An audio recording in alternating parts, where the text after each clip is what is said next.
महिला आरक्षण बिल पर अभी संसद में चर्चा चल रही है। चल रहा था, एक और तो हमारा समाज है, हमारी व्यवस्था है, हमारी संस्कृति है। तो मैं समझ नहीं आ रहा, मुझे ये बात मैं समझना चाहूँगा आपसे कि जो वर्तमान लोकसभा है इसमें तो पिछली लोकसभा से कम महिलाएं हैं।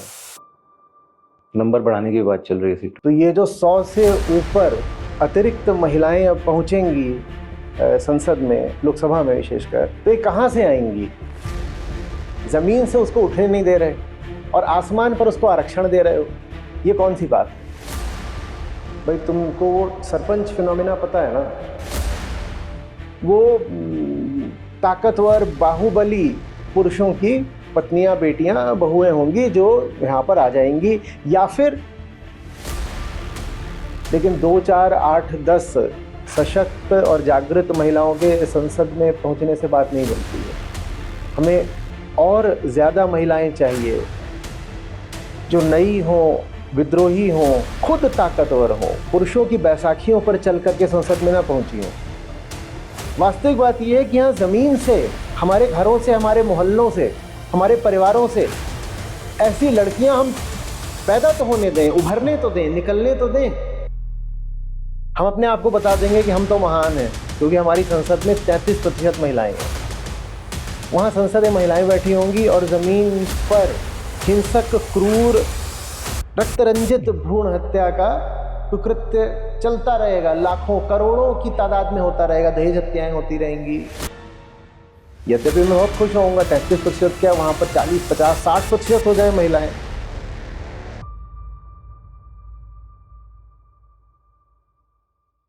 नमस्ते आचार्य जी। महिला आरक्षण बिल पर अभी संसद में चर्चा चल रही है। तो मैं सोच रहा था, एक और तो हमारा समाज है, हमारी व्यवस्था है, हमारी संस्कृति है, और इसी संस्कृति के कुछ प्रचलित गुरु लोग हैं। अगर हम इन गुरु लोगों को इस संस्कृति का प्रतिनिधि माने तो पिछले 1 साल में, खासकर उत्तर भारत में, लगातार हम इनकी ओर से महिलाओं के प्रति पिछड़ी और आपत्तिजनक टिप्पणियां सुनते आए हैं। तो यही व्यवस्था है जो एक तरफ इस तरह की टिप्पणियां करती है, और यही व्यवस्था, यही समाज, यही संस्कृति महिला आरक्षण की भी बात कर रही है और उसका समर्थन भी करती हुई दिख रही है। तो मैं समझ नहीं आ रहा, मुझे ये बात मैं समझना चाहूंगा आपसे, आप इस पर क्या कहना चाहिए? नहीं, तुम्हें विरोधाभास दिख रहा है, तुम इसलिए उलझ रहे हो। विरोधाभास है नहीं ना। देखो, 12-15% लोकसभा में महिलाओं का प्रतिनिधित्व रहता है, और ये वो हैं जो चुनकर आ पाती हैं, और टिकट भी जो सब बड़ी पार्टियां हैं ना, वो इसी अनुपात में देती हैं, 12, 13, 15%, इसी रेंज में। और बल्कि जो वर्तमान लोकसभा है इसमें तो पिछली लोकसभा से कम महिलाएं हैं। अब क्या होने वाला है? अब अचानक से ये जो 60-70 महिलाएं रहती आई हैं लोकसभा में आमतौर पर, इनकी संख्या हो जानी है लगभग 180। नंबर बढ़ाने की बात चल रही है सीटों की। हाँ, मैं भी मान रहा हूँ कि 545 ही है, 545 भी है तो 180 हो जानी है। तो रहती कितनी है आमतौर पर? 60-70, अब वो हो जानी है 180। तो बाकी ये जो 100 से ऊपर महिलाएं हैं, ये कहाँ से आएंगी लोकसभा में? कहाँ से आएंगी? अचानक से तो नहीं पैदा होंगी। चलो मैं तुम्हें एक हिंट देता हूँ। जो पुरुष एमपी होते हैं उनमें बस 25% ऐसे होते हैं जिनको आप किसी डायनास्टिक लीनिएज से आया बोल सकते हैं, जिनको आप वंशवाद या परिवारवाद का परिणाम बोल सकते हो। ठीक है कि ये पुरुष एमपी है और ये अभी लोकसभा में इसलिए मौजूद है क्योंकि इसके पिता या इसके ताऊ या कोई और पहले से ही नेता हैं या पार्टी में हैं या एमपी हैं वगैरह वगैरह कुछ। तो पुरुषों में वो अनुपात रहता है 25% का, महिलाओं में वो अनुपात रहता है लगभग 50% का। जो महिला एमपी हैं जो चुनकर आती हैं वो लगभग 50%, माने लगभग आधी ऐसी होती हैं जो किसी राजनीतिक परिवार से ही उठकर आ रही होती हैं, वो किसी राजनीतिक परिवार की पत्नी, बेटी, बहू वगैरह हैं। ठीक है, तो ये मैंने तुम्हें हिंट दे दिया। अब बताओ कि अगर ये 33% आरक्षण हो गया तो ये जो 100 से ऊपर अतिरिक्त महिलाएं अब पहुंचेंगी संसद में, लोकसभा में विशेषकर, तो ये कहाँ से आएंगी? यही अनुपात और बढ़ेगा, इन्हीं फैमिलीज से इन्हीं फैमिलीज से आएंगी। तो ये जो इन फैमिलीज से आ रही हैं, ये कोई महिला सशक्तिकरण की मिसाल तो है नहीं, ये तो बल्कि जो पुराना पारंपरिक ढांचा रहा है पितृसत्तात्मक, ये तो उसी का उदाहरण भी है और उसी को आगे बढ़ाने का काम भी करने वाली हैं। तो यही लोग हैं जो और पहुंचेंगे। तुमको विरोधाभास ये दिख रहा था कि एक और तो जो ये व्यवस्था है और संस्कृति है और सत्ता है, ये तमाम तरीकों से महिलाओं को दबाने का काम करती है, ठीक है, यही कहा ना तुमने। और तुमने उसके पक्ष में उदाहरण दिया ये सब जो गुरु लोग हैं कि देखो यही संस्कृति, यही व्यवस्था इन गुरुओं का प्रत्यक्ष परोक्ष रूप से इतना समर्थन करती रहती है और गुरु लोग अभद्र टिप्पणियां करते रहते हैं महिलाओं के ऊपर और पिछड़ी बातें करते रहते हैं महिलाओं को लेकर के। तो एक और तो व्यवस्था इन गुरुओं को प्रोत्साहित करती है और गुरुओं को नमन करती है और गुरु महिलाओं को लेकर के पिछड़ी बातें करते हैं। और दूसरी ओर तुमने ये देखा कि यही व्यवस्था है जो अब ये आरक्षण का विधेयक लेकर के आ रही है और समाज उसका समर्थन कर रहा है और इतनी आवाज़ें उठ रही हैं जो कह रहे हैं हाँ ये अच्छा काम हो रहा है। तो तुम्हें इसमें कॉन्ट्रडिक्शन नज़र आया और वहाँ से तुम्हारा ये सवाल उठ रहा है कि भाई ये कैसे हो सकता है कि ये व्यवस्था अगर वास्तव में महिलाओं की पक्षधर होती तो महिलाओं को लेकर के ये इतनी पिछड़ी बातें क्यों करती। और लेकिन अब देखो ये तो रिजर्वेशन भी लेकर के आ रहे हैं, इसमें कोई कॉन्ट्रडिक्शन नहीं है, अच्छे से समझ लो। ये महिलाओं को बिल्कुल एक चेहरे की तरह मौजूद रखा जा सकता है संसद में बिना किसी भी तरह के महिला सशक्तिकरण के। भाई तुमको वो सरपंच फिनोमिना पता है ना? जी जी सुना है मैंने। कि जो सीटें पंचायतों में आरक्षित हो जाती हैं महिलाओं के लिए, तो वहां पर जो पुराने रसूखदार लोग होते हैं वो अपनी बेटी, पत्नी, बहू किसी को खड़ा कर देते हैं, वो सरपंच बन जाती है कागजी तौर पर। वास्तविक सरपंच तो पुरुष ही रहता है। इसी तरीके से तुम को अभी मैंने वो आंकड़ा दिया कि 50% तो जो महिलाएं संसद पहुंच रही हैं वो पहुंच ही इसीलिए रही हैं क्योंकि उनको पुरुषों ने भेजा हुआ है, उनके पिता के कारण पहुंच रही हैं, उनके पति के कारण पहुंच रही हैं। और ये 50% का आंकड़ा पुरुषों में 25% ही है। वंशवाद वहां भी चलता है पर इतना तगड़ा नहीं चलता वहां पर। और यही सब जो पितृसत्तात्मक वंशवाद है ये और बढ़ जाएगा इस रिजर्वेशन के बाद। तो इसमें जो पुरानी परंपरा और व्यवस्था है उसको किसी तरह की हानि नहीं होने वाली, बल्कि वो तो और प्रसन्न हो जाएगी क्योंकि अब उसको ये कहने को भी मिल जाएगा कि देखो हम तो कितने उदारवादी हैं और हम महिलाओं के पक्षधर हैं, हमने उनको 33% आरक्षण दिया। इतना ही नहीं, विदेशों में भी अब जाकर के डुगडुगी बजाई जा सकती है कि देखो भारत में तो संसद में महिलाओं की 33% उपस्थिति है। लेकिन वो महिलाएं होंगी वही सब जो कहीं से भी किसी तरह का कोई डिसरप्शन नहीं लाने वाली पुरानी व्यवस्था में। वो ताकतवर बाहुबली पुरुषों की पत्नियां, बेटियां, बहुएं होंगी जो यहाँ पर आ जाएंगी, या फिर कई बार सजावटी शो पीस जैसे अभिनेत्रियां वगैरह उनको ला करके संसद में रख दिया जाएगा। मैं सब प्रकार की कलाओं का सम्मान करता हूँ, अभिनेत्रियों का भी सम्मान करता हूँ, लेकिन अभिनेत्री और अभिनेत्री में भी अंतर होता है। एक अभिनेत्री होती है जो संसद में इसलिए पहुंचती है क्योंकि उसके भीतर कोई वास्तविक इच्छा होती है समाज कल्याण की, देश को आगे बढ़ाने की, और एक अभिनेत्री होती है जिसको संसद सिर्फ इसलिए पहुंचाया जाता है क्योंकि वो कदकाठी से आकर्षक है और एक तरह का ग्लैमर पॉइंट है। ये सुनने में थोड़ी सी कड़वी लग सकती है बात, पर जो तथ्य है उसको बोलना पड़ेगा। तो यही सब है, महिलाओं के नाम पर इस प्रकार के ही एक झुंड को संसद पहुंचाया जा सकता है और मुझे बड़ी आशंका है इसकी। और कहने को ये भी हो जाएगा कि देखो अब भारत की संसद में इतनी महिलाएं आ गई हैं, हम तो वास्तव में बड़े उदार लोग हैं, बड़े अच्छे लोग हैं, लेकिन वो सब महिलाएं वो गड़बड़ वाली ही होंगी।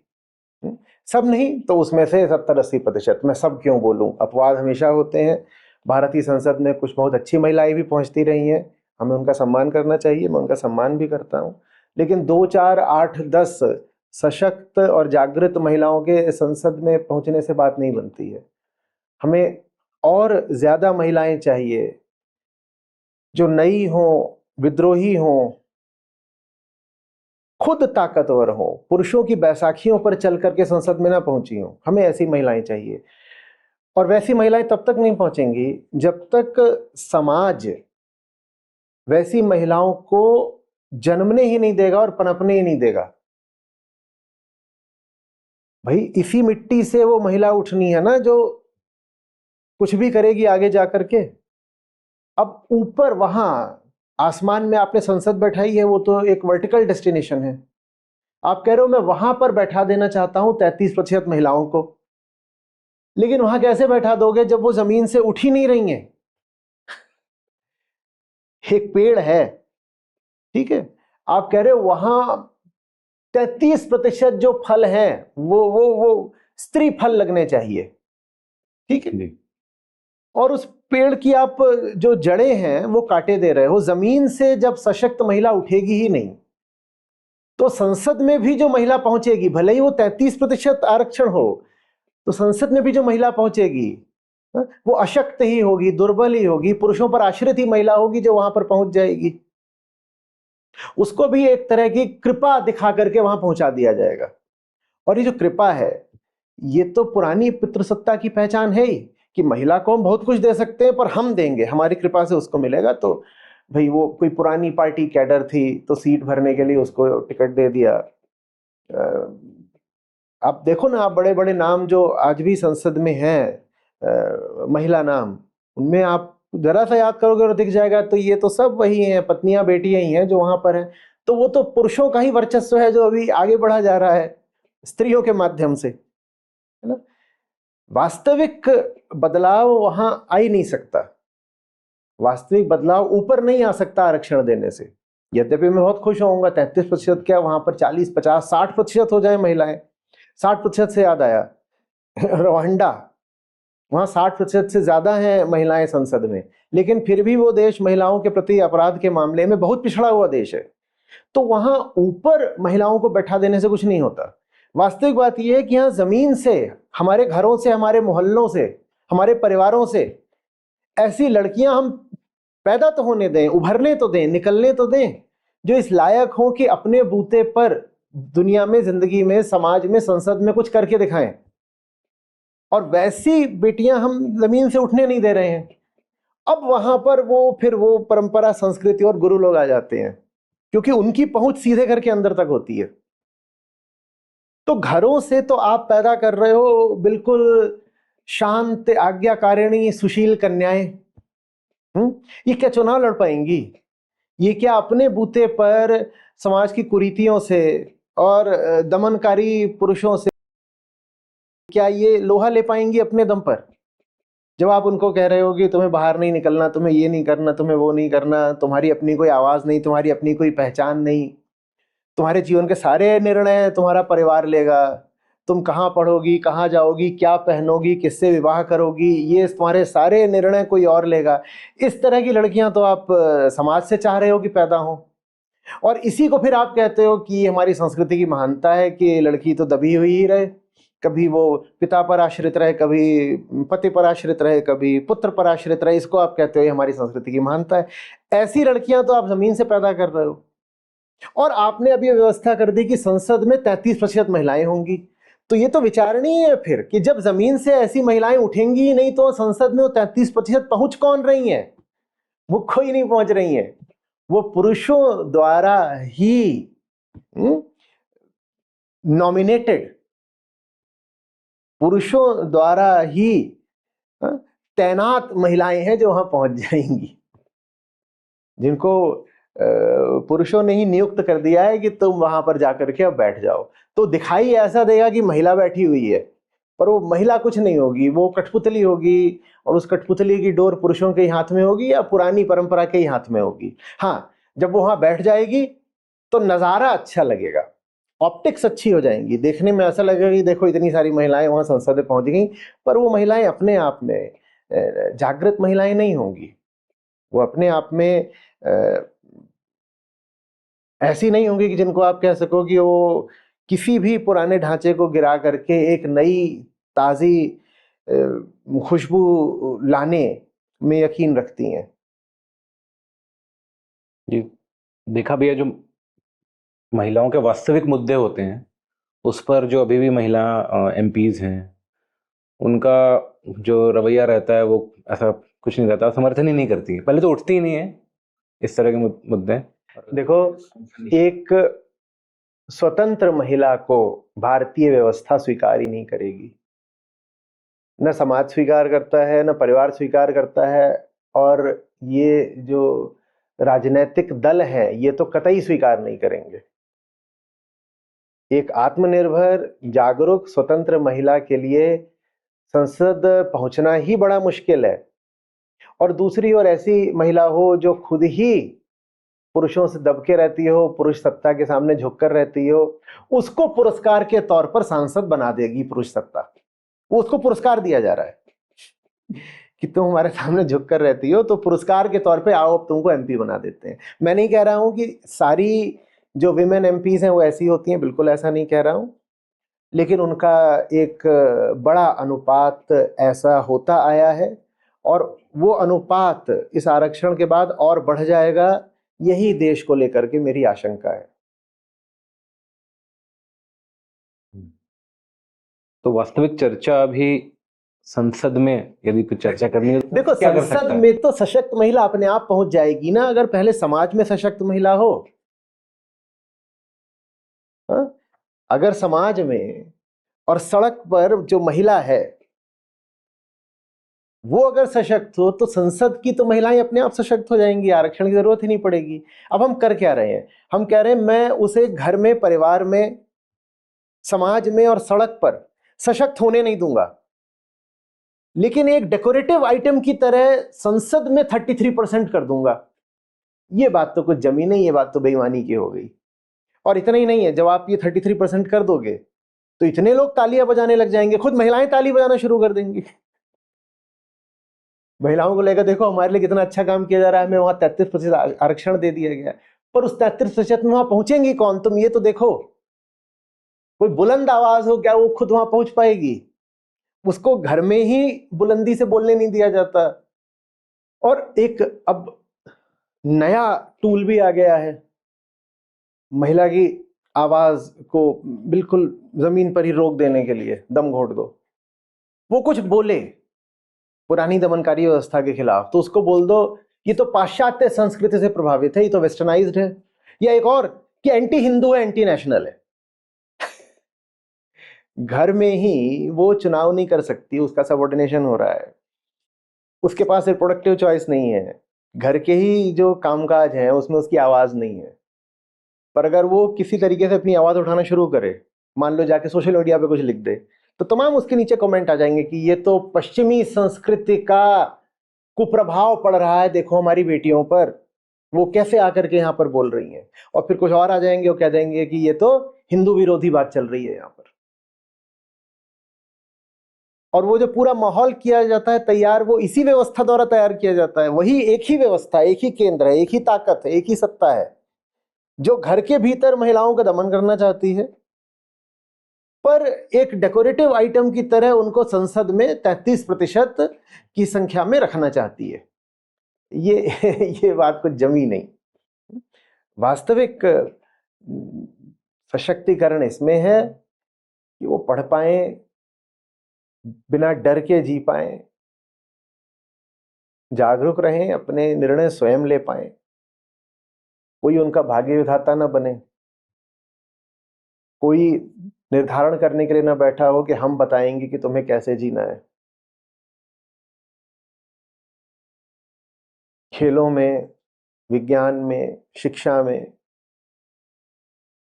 लगातार नजर रखी जाए कि आगे बढ़ पा रही हैं कि नहीं बढ़ पा रही हैं, अपने बूते खेल पा रही हैं कि नहीं, उनकी जीत की राह में क्या बाधाएं आ रही हैं।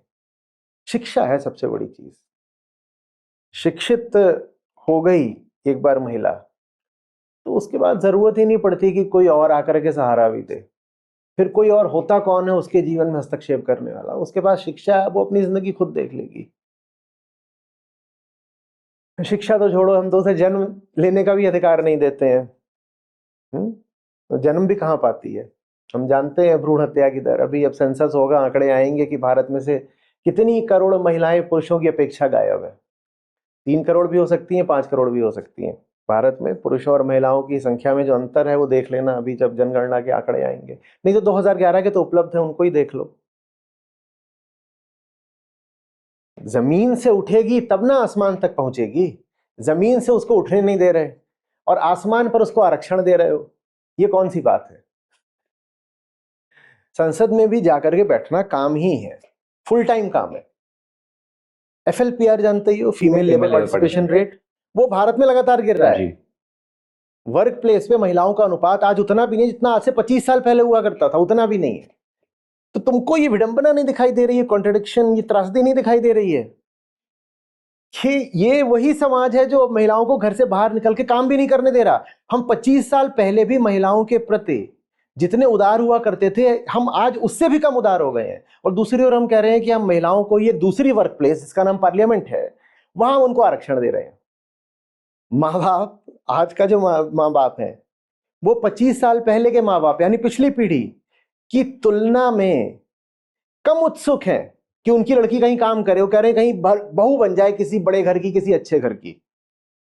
तो एक और तो तुम चाह नहीं रहे कि तुम्हारी लड़की कहीं जाके काम करे, और दूसरी ओर तुम कह रहे हो कि मैं पार्लियामेंट में उसको रिजर्वेशन दे रहा हूं, वहां पे काम करे। निश्चित रूप से इसमें कुछ ना कुछ तो पाखंड चल ही रहा है ना। इसमें कुछ नहीं होने वाला है, नेपोटिज्म को ही और बढ़ावा मिलने वाला है। वो जो 67% पुरुष बैठे होंगे ना, उन्हीं से संबंधित वो 33% महिलाएं बैठी होंगी, कुछ अपवादों को छोड़ करके। और नजारा, दृश्य बस ऐसा हो जाएगा कि वाह, ऐसा लगेगा कि देखो हम कितने ज्यादा विकसित हो गए हैं और हम कितने उदारवादी हो गए हैं, कितने प्रगतिशील हो गए हैं। भीतर हमारे महिलाओं के लिए कितनी समता और सम्मान है। देखो इतनी महिलाएं दिखाई दे रही हैं। वो देखो, तुम महिला होकर भी महिला विरोधी हो सकते हो, ये बात समझना। इतना ही नहीं है कि महिला होकर महिला विरोधी हो सकते हो, तुम फेमिनिस्ट होकर भी मिसोजिनिस्ट हो सकते हो, ये अच्छे समझ लो। वास्तविक महिला सशक्तिकरण बिल्कुल अलग बात है, वो दूसरी बात है बिल्कुल।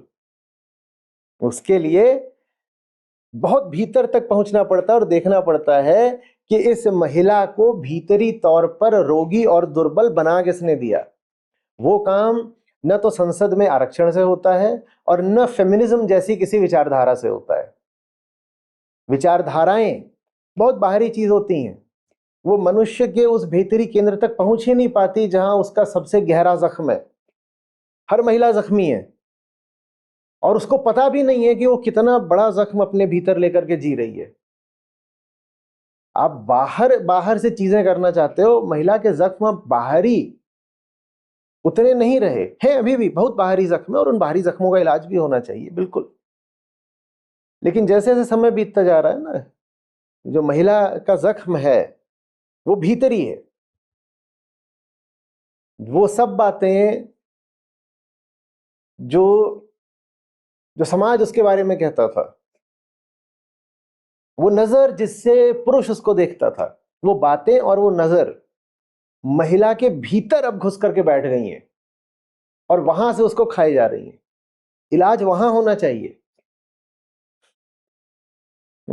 मुझे आरक्षण से कोई समस्या नहीं, आरक्षण बहुत अच्छी बात है, लेकिन आरक्षण और बाकी बहुत सारी बातें अगर आंखों में धूल झोंकने जैसी हो जाएं, अपनी आंखों में धूल झोंकने जैसी, तो फिर बेईमानी हो जाती है और घातक बेईमानी हो जाती है। देश के साथ, महिला ही नहीं पुरुष के साथ भी, सबके साथ गड़बड़ हो जाती है। तो सत्ता और राजनीतिक पार्टियां फिर महिला आरक्षण की बात बार बार लेके क्यों आती है? उनको क्या मिल रहा है इनसे? वोट। कोई भी राजनीतिक पार्टी और क्या चाहती है? वोट। देखो, कोई भी राजनीतिक पार्टी हो, यहां से लेके वहां तक और हिंदुस्तान से लेके अमेरिका तक, वो कुछ भी कर रही हो, कुछ भी, तो कभी ये सवाल मत पूछना कि क्या ये कदम इसकी विचारधारा से मेल खाता है। ये सवाल ही गलत है पूछना। सवाल असली बस एक होता है कि क्या ये काम करके इसका वोट बैंक, वोटर बेस बढ़ता है तो वो काम करेगी। दुनिया की कोई पार्टी हो यही काम करेगी।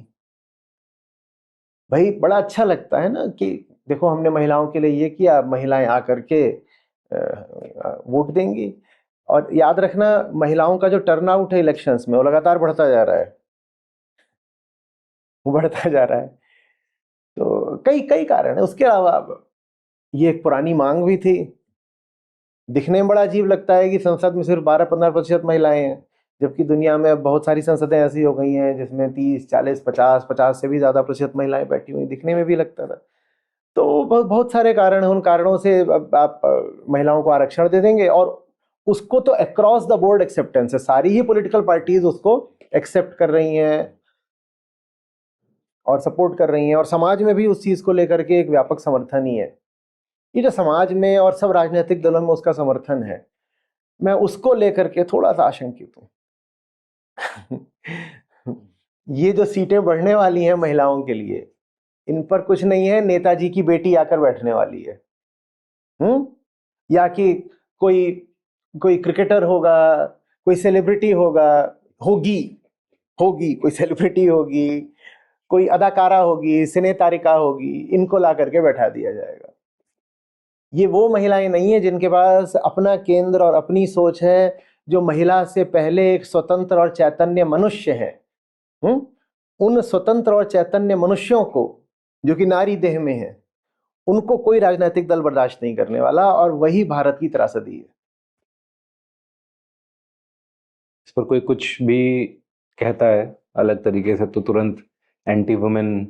हाँ बिल्कुल, मैं जो बात बोल रहा हूँ इसको बिल्कुल ऐसे सुना जा सकता है कि ये तो आरक्षण के विरोध में बात कर रहे हैं। मैं आरक्षण के विरोध में बात नहीं कर रहा हूं। मैं सवाल उठा रहा हूं कि जब आप जमीन से बुलंद महिलाओं को पैदा ही नहीं होने दे रहे और उठने ही नहीं दे रहे, तो आरक्षण देकर जिनको वहां पहुंचाओगे वो होंगी कौन? मैं तो ये सवाल उठा रहा हूं। और दोनों काम करने वाली हमारी ही व्यवस्था है, हमारी ही संस्कृति है, हमारा ही समाज है। वो जमीन पर महिलाओं को ताकतवर होने नहीं देता, और वहां पर कह रहा है कि तुमको आरक्षण देके पहुंचा दूंगा। तो ये तो पाखंड हो गया ना, हिपोक्रेसी हो गई। आप कह रहे हो वो घर से बाहर नहीं निकल सकती शाम को, ठीक है। आप कह रहे हो कि वो क्यों बाहर जाकर के काम करा करती है, वो बाहर जाके काम करे, इससे अच्छा है कि वो घर की देवी बनकर रहे। आप बार बार उसका वंदन करने के लिए उत्सुक हो रहे हो, उसको मनुष्य की तरह नहीं देख रहे। देवी बनाने में आपको कोई समस्या नहीं है, पर इंसान उसको मानने में आपको बड़ी समस्या है। आप उसको ना दुनिया देखने दे रहे, ना अनुभव लेने दे रहे, ना कमाने दे रहे, ना जीने दे रहे। उसके बाद आप कहते हो कि अब तू गूंगी गुड़िया बन जा और अब मैं तुझे संसद में आरक्षण के थ्रू बैठा दूंगा। तो ये क्या है? मुझे लगता है कि असली बात जो है परिवार में और घरों में महिलाओं के साथ क्या हो रहा है। असली बात वो है कि परिवारों और घरों और समाज की बात करो, और वहां पर तो यही पूरी व्यवस्था और यही समाज एकदम लगा हुआ है महिलाओं को दबाकर रखने में। और महिलाएं भी। हाँ, तो कह रहे हैं और खुद महिलाएं भी महिलाओं को ही दबाकर रखने में लगी हुई हैं। तो पब्लिकली अगर आप एक कठपुतली को कहीं खड़ा कर दो, इसमें तो कोई प्रॉब्लम ही नहीं है ना। वो जो उसका प्राइवेट स्फीयर है, वो जो उसका घर है, वो जो उसका चूल्हा चौका है, और वो जो उसका शयन कक्ष है, बेडरूम है, वहां तो आप उसको हक देने को तैयार नहीं हो, ठीक है ना। आप ये तक मानने को तैयार नहीं हो कि पति बलात्कारी हो सकता है। आप मैरिटल रेप को अपराध भी मानने को तैयार नहीं हो। वो भी एक लेजिस्लेशन की ही बात है, वो लेजिस्लेशन आप लाने को तैयार नहीं हो। प्राइवेट स्फीयर में जब तक महिला दबी हुई है और वो अपने दमन को स्वीकार कर रही है और वो घुटनों पर गिरी हुई है, तब तक आपको कोई समस्या नहीं है। पब्लिकली उसको किसी मंच पर मूर्ति की तरह खड़ा कर दो और बोल दो वंदन कर दिया हमने उसका। असली जो लिबरेशन होता है ना, वो घर से शुरू होता है। जो उसका व्यक्तिगत क्षेत्र है वहां से शुरू होता है, और अपने व्यक्तिगत क्षेत्र में अगर वो स्वतंत्र है तो फिर संसद है या कॉरपोरेट बोर्ड रूम है, वहां तक वो स्वयं पहुंच लेगी। पहला काम तो होना चाहिए कि उसको जन्म लेने दो, दूसरा काम होना चाहिए उसको शिक्षित होने दो, तीसरा काम होना चाहिए कि समाज में किसी भी तरह की गुंडागर्दी मत चलने दो, क्योंकि महिलाओं को दबाकर रखने का बहुत बड़ा कारण यही रहता है कि बाहर गुंडागर्दी बहुत है, तो बाहर निकलेगी तो तुझे हानि हो जाएगी। हम इसीलिए तुझे बचा कर रखने की खातिर, तुझे सुरक्षा देने की खातिर तुझे कमरे में बंद कर रहे हैं। तो अच्छी बात है महिलाएं संसद में हो, अच्छी बात है, मैं नहीं विरोध कर रहा, पर मैं तो बस जानना चाह रहा हूं वो कौन सी महिलाएं होंगी जो बैठ जाएंगी, और क्या वो महिलाएं वास्तव में हमारी प्रतिनिधि होने वाली हैं? क्या वो सामान्य जनता की प्रतिनिधि होने वाली हैं, या वो बस पुरुषों द्वारा चुनी गई और नियुक्त आवाजें होंगी, जिनके पास अपना कोई दम नहीं होगा, अपनी पहचान नहीं होगी, वो उनको तो बस कह दिया कि बेटी चलो तुम खड़ी हो जाओ, तुम्हें हम जिता देंगे। ये लोग ये कह सकते हैं कि चलो अभी जो है उससे तो कुछ बेहतर ही होगा।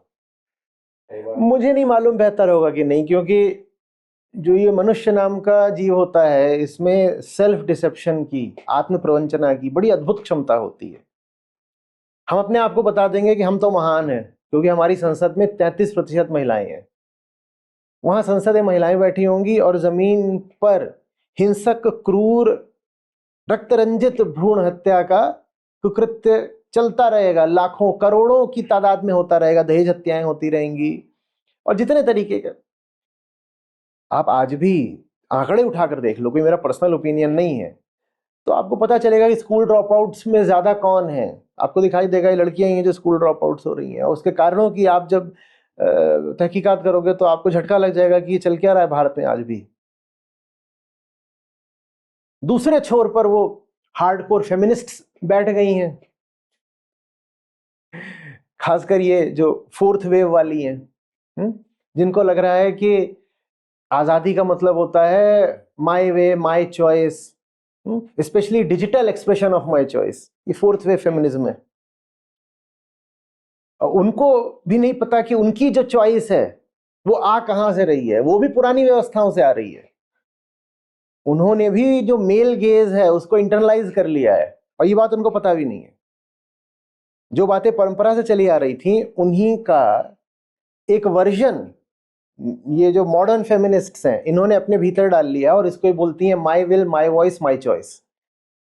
ये ना तुम्हारी विल है, ना तुम्हारी वॉइस है, ना तुम्हारी चॉइस है, तुम कुछ नहीं कर रही हो। तुम अभी भी जो नारी है उसको उसकी देह की तरह ही देख रही हो। पुरुष भी नारी को देह की तरह ही देखता है, और नारी भी नारी को देह की तरह देख रही है, स्वयं को भी देह की तरह ही देख रही है। और ये बात जो उसके प्राइवेट मूवमेंट्स होते हैं इसमें बहुत अच्छे से जानती है, वो किस तरह से अपने आप को दर्पण में निहार रही है। वो एक कमरे में बैठी हुई है, कोई और महिला घुसती है, वो सबसे पहले उसको किस तरह से देखती है। तो वो जो पितृसत्तात्मक सत्ता है उसने तो जो महिलाओं के साथ करा हम जानते ही हैं, और जो ये फेमिनिस्ट्स हैं ये भी ले दे करके वही काम आगे बढ़ा रहे हैं। थोड़ी देर पहले मैंने कहा था ना, तुम फेमिनिस्ट हो सकते हो और साथ में मिसोजिनिस्ट भी हो सकते हो। ये बड़ी विकट स्थिति है। इसका जो समाधान है, समाधान तो वास्तविक अध्यात्म ही है। जब तक जेंडर इररिलेवेंट नहीं हो जाता, जब तक नर होना या नारी होना एक छोटी बात नहीं हो जाती, जब तक हम किसी भी होमोसेपियंस को सीधे सीधे इंसान की तरह देखने के काबिल नहीं हो जाते, तब तक बात नहीं बनेगी। इक्वालिटी वगैरह की बातें भी बहुत उथली हैं। इक्वालिटी यद्यपि होनी चाहिए, लेकिन इक्वालिटी मात्र से कुछ नहीं हो जाता। इक्वालिटी बहुत बाहरी बात होती है। जेंडर इररिलेवेंस चाहिए। जेंडर इक्वालिटी एक आरंभिक बात हो सकती है, पर उसके बहुत आगे जाकर के जेंडर इररिलेवेंस चाहिए। जहां आप महिला को भी देखो तो आपको महिला बाद में दिखाई दे, मनुष्य पहले दिखाई दे। तो आपने अध्यात्म की बात की, मुझे धर्मगुरुओं वाली बात याद आ रही जिससे शुरू किया। तो इनका क्या रोल? इनका कोई रोल नहीं, इनको अध्यात्म से कोई लेना देना भी नहीं है। तो अध्यात्म के पक्षधर तो वो अध्यात्म के नहीं है। जिनको आप धर्मगुरु बोलते हो, असल में धर्म का नाम इतना खराब कर दिया इन लोगों ने। जिसको आप धर्म बोलते हो बस पुराने रीति रिवाजों का, रूढ़ियों का और कुप्रथाओं का, प्रथा भी नहीं बोल रहा, कुप्रथाओं का एक पुलिंदा मात्रा है। वास्तविक धर्म तो अध्यात्म से अभिन्न होता है, और अध्यात्म का तो मतलब ही होता है, उस शब्द में ही लिखा हुआ है अध्यात्म, स्वयं को जानना, स्वयं को जानना, स्वयं को देह से आगे जा करके जानना। तुम अपना लिंग मात्र थोड़े ही हो। तो जिसको आप धर्मगुरु वगैरह बोलते हैं वो कहीं से भी आध्यात्मिक नहीं होते हैं, वो तो परंपरावादी होते हैं। कहते हैं पुराने ऐसे चल रहा था, हम पुराने समय के ही कपड़े पहनेंगे, पुराने जैसी ही बातें करेंगे, पुरानी ही भाषा में बोलेंगे, पुरानी शब्दावली रखेंगे, पुराने ही चिन्ह और प्रतीक धारण करेंगे, और 1000 साल पहले जैसा भारत था पुराना, उसी पुराने भारत को वापस लाने की यथासंभव कोशिश करेंगे। ये नहीं देखते हैं कि वही जो पुराना भारत जैसा था उसी के कारण इतनी गुलामी झेलनी पड़ी, इतनी यातना सहनी पड़ी, इतनी बर्बादी और इतनी गरीबी आई। इन्हें नहीं समझ में आता है कि वो जो तुमने पुराना काम चला रखा था, उसी पुराने काम की वजह से भारत बर्बाद हुआ। ये उसी पुराने भारत को वापस लाना चाहते हैं। इनका धर्म से कोई लेना देना नहीं है, ये सब पुरातन पंथी हैं बस। इन्हें पुराना समय वापस चाहिए। क्यों? क्योंकि उस पुराने समय में समाज के कुछ वर्गों को बड़ी मलाई मिली हुई थी खाने के लिए, और समाज के वही वर्ग हैं फिर जो इन गुरुओं को हर तरीके से समर्थन देते हैं, इनकी फंडिंग भी देते हैं और इनके पक्ष में प्रोपेगेंडा भी चलाते हैं। पुराने समय को वापस लाने के पीछे कोई एंशिएंट रोमांस नहीं है कि पुराना समय था बहुत अच्छा था, कुछ भी नहीं है। बस पुराने समय में जिनका मलाई मक्खन था वो चाहेंगे ही कि वो पुराना समय फिर से वापस आ जाए, इतनी सी बात है। महिलाओं को तो खासकर मेरे ख्याल से दूर ही रहना चाहिए। महिलाओं को अध्यात्म के पास से पास आना चाहिए, और ये जो पारंपरिक किस्म का लोक धर्म है इससे जितना दूर हो सके दूर होकर चलना चाहिए। आप उपनिषदों के पास आइए, आप भगवत गीता के पास आइए, आप षड दर्शन के पास आइए। भारत की मनीषा ने, भारत की चेतना ने न जाने कितने अद्भुत ग्रंथ पैदा कर रहे हैं। वही वास्तविक धर्म है, वही वास्तविक अध्यात्म है, आप उनके पास जाइए। ये सब जो इधर उधर अंधविश्वास की बातें करेंगे, भूत प्रेत टोना टोटका की बातें करेंगे, और आपको चरित्र और आचरण के ढकोसलों में बांधेंगे, ये थोड़ी गुरु होते हैं। ये तो पिछड़ेपन के प्रतिनिधि हैं बस। इनके पास ना महिलाओं को कुछ मिलना है ना पुरुषों को कुछ मिलना है, और ये बस राष्ट्र को भी डुबो कर ही मानेंगे। ये भी जो हमारी परंपरा में भी जो कुछ सही उदाहरण रहे हैं महिलाओं को लेके, संत लल्लेश्वरी हो, वो हमारी परंपरा में कुछ नहीं, बहुत बहुत अच्छे अच्छे उदाहरण है। हमारी परंपरा ने, हमारे अतीत ने बहुत ऊंचाइयां भी छुई हैं, लेकिन जो ये वर्तमान धर्मगुरु हैं इन्हें उन ऊंचाइयों से प्यार ही नहीं है। देखो, भारत का बहुत विशाल अतीत रहा है और विस्तृत भूगोल रहा है, तो इसमें बहुत ऊंची बातें भी हैं और बहुत नीची बातें भी हैं। जो सब नीचे नीचे की बातें हैं उनको तो ये उठा उठा के पकड़ के ले आते हैं और कहते हैं यही हमारी संस्कृति है। और जो उच्चतम बातें भारत ने जानी, भारत ने कही, जिसके नाते वो वास्तव में विश्व गुरु कहलाने का अधिकारी हुआ, उन उच्चतम बातों की ये चर्चा ही नहीं करते, क्योंकि वो उच्चतम बातें इन्होंने ना कभी खुद पढ़ी है ना इन्हें कभी समझ में आई है। तो ये बस इधर उधर की छिटपुट बातें ले आएंगे, बिल्कुल स्तरहीन, और उन्हीं बातों को ये धर्म बता करके प्रचलित करते रहते हैं। महिलाओं को इनसे सावधान रहना चाहिए, पुरुषों को भी सावधान रहना चाहिए। आप लगातार महिलाओं को लेकर जो वास्तविक मुद्दे हैं, वास्तविक बातें हैं, लगातार उठाते रहते हैं। यहाँ तक कि अभी कल एक शायद कमेंट भी आया था कि आप आचार्य जी, आप महिलाओं को लेकर इतनी बातें क्यों कर रहे हैं? मैंने पढ़ा था। नहीं, महिलाओं को ही तो लेकर के सारा प्रपंच फैला हुआ है। ज्यादातर जो ये काम होते हैं, जिसको आप व्यवस्था बोलते हो, वो इसीलिए तो होते हैं कि मनुष्यों की आधी आबादी पर कब्जा रखा जा सके। ये कोई छोटा मोटा लक्ष्य तो होता नहीं है ना। मनुष्यों की आधी आबादी महिलाओं की है, तो बाकी आधी आबादी उनको अपने स्वामित्व में रखने के लिए न जाने क्या क्या करती है। तब तो आप नहीं बोलते कि तुम्हारे दिमाग में हर समय महिला ही क्यों चल रही होती है। आप अगर देखेंगे ना गौर से, तो सत्ता हो, लोकधर्म हो, पारिवारिक व्यवस्था हो, इनके सबके केंद्र में एक आपको बड़ा उद्देश्य ये नजर आएगा कि किसी तरह स्त्री को दबा कर रखो ताकि उसके उपभोग किया जा सके, उसके शरीर को, उसके गर्भ को काबू में रखा जा सके। मालकियत उस पर स्थापित रहे। तो महिला तो लगातार नाचती ही रही है पुरुष के दिमाग में। इन पुरुषों को यह आपत्ति कैसे हो जाती है कि मैं महिलाओं के बारे में बोल रहा हूं? महिलाएं तो तुम्हारे दिमाग में नाच रही हैं, मैं तो बस बोल दे रहा हूं कभी कभार, तुम्हारे दिमाग में तो लगातार नाचती ही रही हैं। देखते हो ना हालत क्या हो जाती है, पुरुषों से भरा एक कमरा हो, उसमें एक महिला घुसाए, पुरुषों की हालत देखो। सब काम दाम भूल जाएंगे, बातचीत ही पूरी बदल जाएगी। तो हम समझ ही नहीं रहे हैं कि ये जो दो लिंग हैं इनका आपसी रिश्ता क्या है, हम नहीं समझ रहे, और इसीलिए ये रिश्ता बहुत खराब हो चुका है। इंसान इंसान को देख ही नहीं रहा, स्त्री पुरुष में, बाप बेटी में, पति पत्नी में, पड़ोसी पड़ोसी में मित्रवत व्यवहार हो ही नहीं पा रहा है। हमेशा कोई ऊपर है कोई नीचे है, हमेशा दोनों के काम उनकी आइडेंटिटी से जोड़ दिए गए हैं। तुम ये हो तुम्हें करना पड़ेगा, तुम ये हो तुम्हें ये करना पड़ेगा, बदले में तुम्हें ये मिलेगा, बदले में तुम्हें ये मिलेगा। ये कोई तरीका नहीं होता है रिश्ते रखने का। रिश्ते प्रेम पर आधारित होने चाहिए, समझ पर आधारित होने चाहिए। पुरुष और स्त्री हैं, दोनों मनुष्य हैं, दोनों को साथ तो रहना ही पड़ेगा। प्रकृति ने ऐसी व्यवस्था करी है कि इनको संगति में तो रहना ही पड़ेगा एक दूसरे की। जब एक दूसरे की संगति में रहना है तो एक दूसरे को समझ कर रहो, एक दूसरे को जानो, फिर उसको मित्रता बोलो, प्रेम बोलो, जो बोलो सब शुभ होगा। आजकल खासकर महिलाओं के प्रति वायलेंट क्राइम्स अब पता नहीं बढ़े हैं, न्यूज़ में ज़्यादा आ रहे हैं, लेकिन आए दिन कोई सेक्सुअल वायलेंस हो या कुछ ऑनर किलिंग हो, इस तरह की चीज़ें भी आजकल जो आ रही हैं, उनका भी कोर यही कारण है कि और रिश्ते क्या ही है, ठीक और क्या है,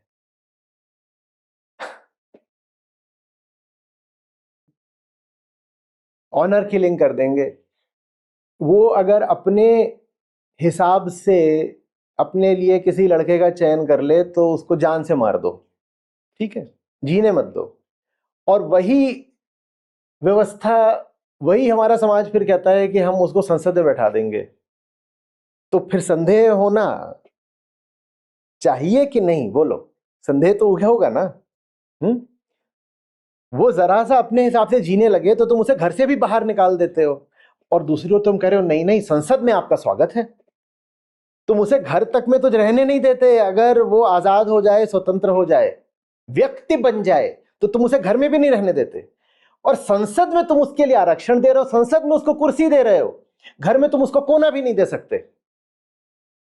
लड़की अगर स्वतंत्र हो जाए तो घर में उसको कोना भी नहीं दोगे, और संसद में तुम किसी लड़की को कुर्सी दे रहे हो। निश्चित रूप से जिस लड़की को तुम संसद में पहुंचाना चाहते हो वो लड़की वही होगी ज्यादातर जो तुम्हारे आधिपत्य में है, जो तुम्हारे कंट्रोल में है। तुम उसी लड़की को संसद में आके बैठा दोगे, वो कठपुतली समान होगी। और वर्तमान महिला एमपीज को लेकर मैं कोई टिप्पणी नहीं कर रहा हूं, कोई खफा ना हो जाए। देश के भविष्य को लेकर के आशंकित हूं, तो इस नाते जो बात है वो सामने रख रहा हूं। स्वतंत्र महिलाएं भी संसद पहुंचती रही हैं, बुलंद आवाजें महिलाओं की भी संसद में कुछ गूंजी हैं, उनका सम्मान है। पर दुख ये है कि वैसी आवाजें बहुत कम रही हैं। वैसी आवाजें हमें और चाहिए, और वैसी आवाजें आरक्षण से ही नहीं आने वाली। वो आवाजें तब आएंगी जब पहले इस देश की मिट्टी मजबूत लड़कियों को पैदा करे। और वो मिट्टी नहीं पैदा करेगी जिस तरीके का माहौल चल रहा है और ज्यादा बनाया जा रहा है। अभी तो विधेयक यदि पास हो तो फिर नहीं, पास तो हो ही जाएगा, उसका कौन विरोध करेगा, वो तो अच्छी बात है।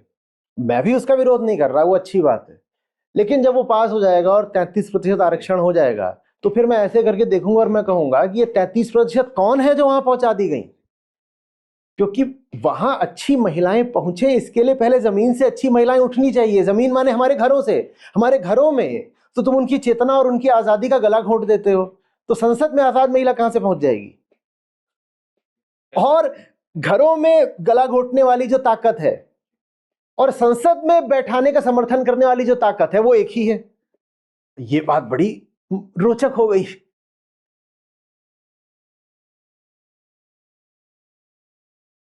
तो ये बात अब इसके बाद कुछ समय तक ये बात बंद, इसी का जश्न मनाएंगे कि हाँ हाँ, जश्न मनाएंगे, अपनी ऐसे पीठ थपथपाएंगे कि देखो भारत महान है, यहाँ तो हम महिला को देवी की तरह रखते हैं और हम संसद में उनको 33% का आरक्षण भी देते हैं।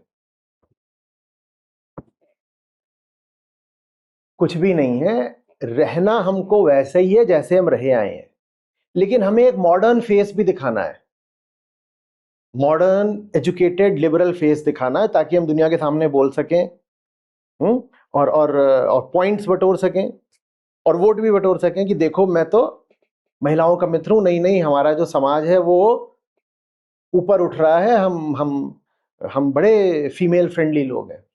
हमें ऐसा दिखाना भी है और ऐसा दिखाते हुए अच्छा लगता है कि नहीं नहीं हम पिछड़े हुए नहीं हैं, हम अशिक्षित नहीं हैं, हमारा कोई रिग्रेसिव समाज नहीं है, हम मॉडर्न लोग हैं और हम महिलाओं को बराबरी देना जानते हैं। हमें ऐसा दिखाना भी है और घर में महिला का दमन भी करना है, रिश्तों में महिला का दमन भी करना है, साइकोलॉजिकली हमें उसके ऊपर चढ़कर भी बैठना है। तो कुल मिला के यही दोनों काम है जो साथ साथ हो रहे हैं। बाहर बाहर ऐसे दिखाओ जैसे कि हमने उसको बड़ा सम्मान दे रखा है, उसको ऐसे उठा दो, एलिवेट कर दो, और घर के भीतर उसको दबा कर रखो।